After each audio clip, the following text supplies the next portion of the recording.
Hello and welcome back to Boni's Life, the channel where we navigate the electrifying and sometimes terrifying world of cryptocurrency with intellect and a healthy dose of humor. The big question on everyone's mind this week is a heavy one. After a dizzying 20% drop from its recent highs, is Bitcoin about to test the formidable $100,000 support, or is it coiling up for a spectacular breakout towards $120,000? The market is whispering, and today we're going to listen very, very closely. All right, let's get our hands dirty and look at what the charts are telling us. Last week was a textbook example of why risk management isn't just a suggestion in crypto, it's a survival guide. After flirting with $125,000 in early October, we saw sellers step in with authority.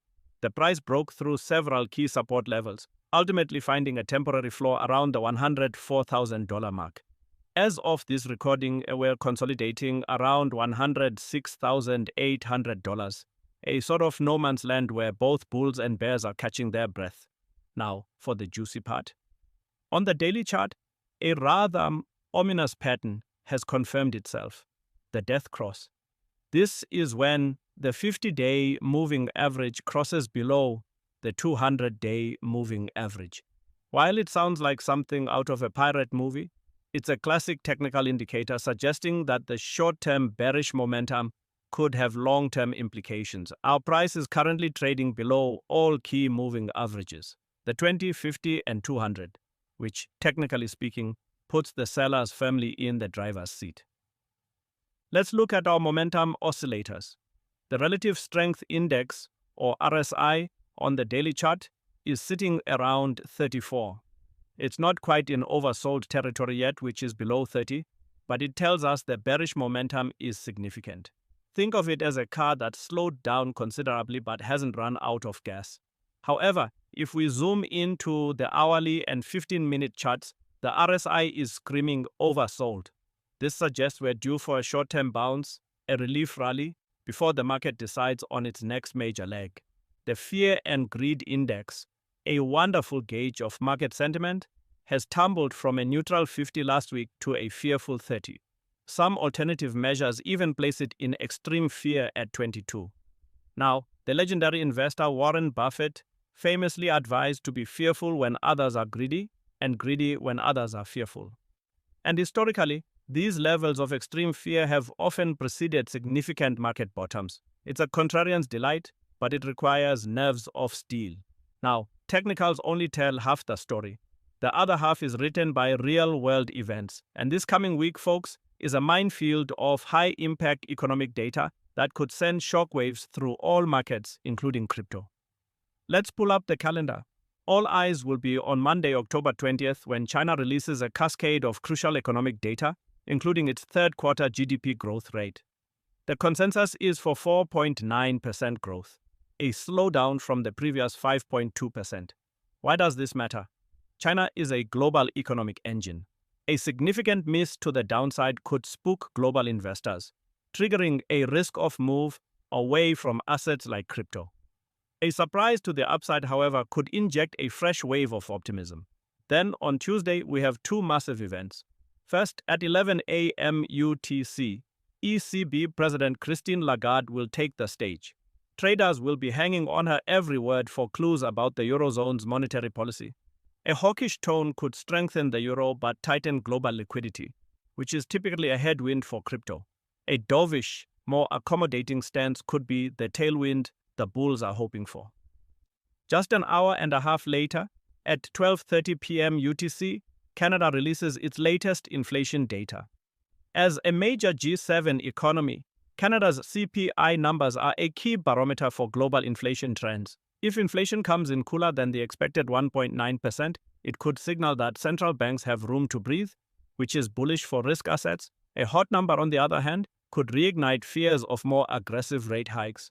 And for the crypto-native events, we have a few things on the radar, like the WSBA Crypto and Blockchain Summit in New York on Thursday.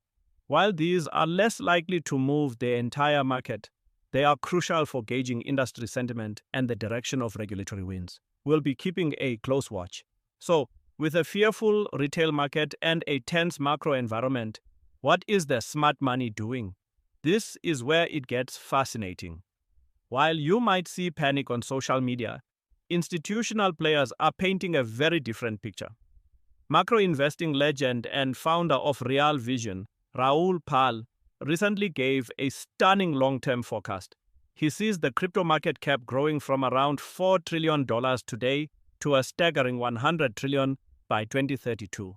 That's a 25x increase. Pal's thesis is that crypto, like technology stocks, is one of the only asset classes that reliably outpaces the combined forces of currency debasement and inflation over the long term. He argues that the entire market is driven by global liquidity cycles, and in that game, crypto offers the best risk-adjusted return. He's not trading the daily wiggles. He's investing in the tectonic shift, and he notes that sovereign wealth funds and giants like BlackRock are now heavily involved, creating a structural demand that didn't exist in previous cycles. On the regulatory front, the landscape is slowly but surely maturing. The new SEC chair, Paul Atkins, has signaled a pro-innovation stance, and the approval of in-kind creations for crypto ETFs has been a huge structural win. Even the Federal Reserve and the ECB, while cautious, are actively researching and engaging with the technology. The consensus is that regulation is moving from restriction to framework building.